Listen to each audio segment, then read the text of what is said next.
Hello student, good morning. Today we start the class standard form of quadratic equation. In previous class student, you study about the quadratic polynomial. You know about quadratic polynomial ax square plus bx plus c. It's called quadratic polynomial. इसमें जो variable x उसकी maximum power 2, इसलिए इसको अपन ने कहा था quadratic polynomial. और तुम्हें ये भी बताया गया था कि इसके अंदर 2 जीरोज होंगे, x की 2 वैल्यूज अपन लोगों ने फाइंड आउट की थी।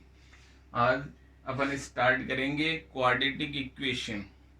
If a quadratic polynomial is equal to 0, अगर किसी क्वाड्रेटिक पॉलिनोमियल को 0 के इक्वल कर दिया जाए तो फिर उसे क्वाड्रेटिक पॉलिनोमियल ना कहकर अपन कहेंगे quadratic equation, because there are two parts, left hand side and right hand side. Left और राइट पार्ट इक्विलिटी के द्वारा रिलेटेड हो रहे हैं, इसलिए इसको अपन कहेंगे क्वाड्रेटिक इक्वेशन।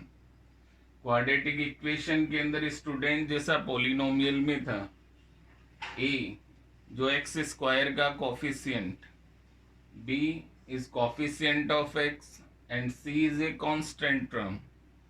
एक कंडीशन स्टूडेंट इसमें रहेगी, a is not equal to 0, a की वैल्यू कभी भी 0 नहीं होगी, क्योंकि a अगर 0 हो जाएगा देन एक्स स्क्वायर की टर्म 0 हो जाएगी, और एक्स स्क्वायर की टर्म नहीं रहेगी तो वो फिर क्वाड्रेटिक इक्वेशन नहीं होगी। तो क्वाड्रेटिक इक्वेशन होने के लिए स्टूडेंट हाईएस्ट पावर जो है पॉलिनोमियल की वो 2 होना कंपल्सरी है।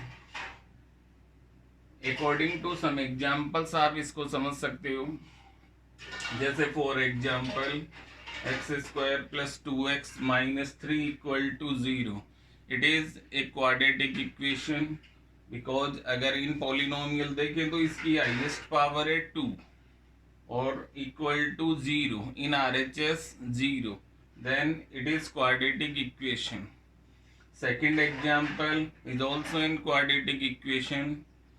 Third example is also in quadratic equation.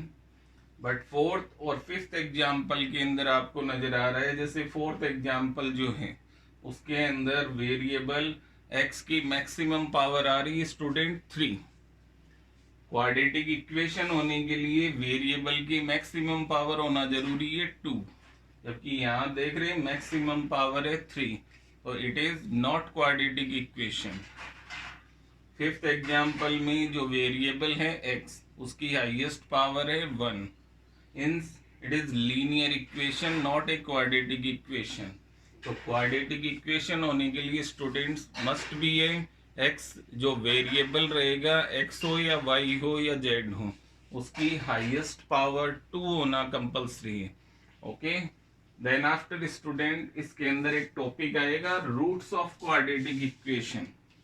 जैसे क्वाड्रेटिक पॉलिनोमियल को आपने सॉल्व किया था 3.1 में और x की 2 वैल्यूज आप लोगों ने फाइंड आउट की थी, वैसे ही यहाँ क्वाड्रेटिक इक्वेशन को सॉल्व करने पर जो 2 वैल्यूज ऑफ वेरिएबल्स आएगी उसे अपन कहेंगे रूट्स ऑफ क्वाड्रेटिक इक्वेशन।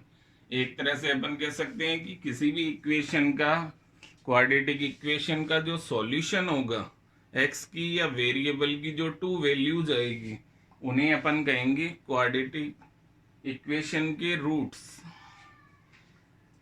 इसके अंदर एक चीज आप लोग और समझ सकते हैं student, in 9th class you have studied about the linear equation in 2 variables, ax plus by plus c equal to 0। इसके बारे में आपने पढ़ा है, ग्राफ भी बनाए होंगे। इसके अंदर 2 वेरिएबल्स हैं, एक x है और एक y, और उनकी पावर थी 1, इसलिए अपन ने इसको कहा था linear equation in 2 variables. 2 values यहाँ भी आ रही थी स्टूडेंट, बट एक वेरिएबल x की और एक वेरिएबल y की। और इस 10th स्टैंडर्ड में जो क्वाड्रेटिक इक्वेशन आप पढ़ेंगे उसमें भी 2 वैल्यूज आएगी क्वाड्रेटिक इक्वेशन को सॉल्व कर, बट वो दोनों ही वैल्यू एक ही वेरिएबल x की होगी।